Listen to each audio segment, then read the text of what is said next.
For this video tutorial, I'll be showing you how to compute for the area of square using Python.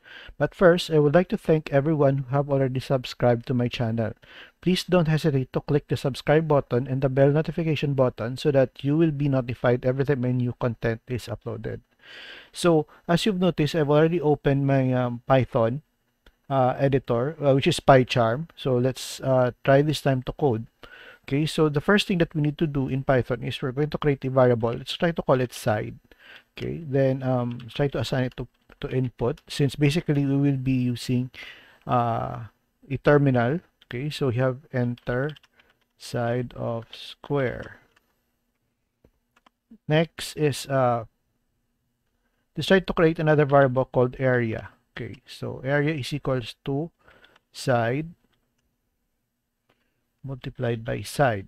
Now, since basically side will be identified by Python as string, so we need to convert it to integer. So let's try to cast it as an integer.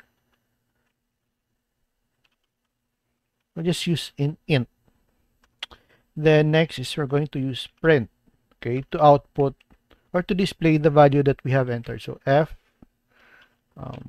area of square is, okay, then we have here area. Okay, try to save.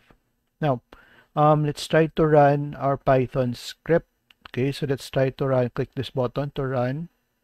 Okay, enter side of square. Let's try to put 5. Okay, so it's 25. Okay, let's try check it another time.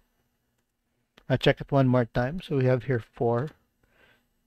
The area of square is 4. So that's how you would compute for the area of square using Python.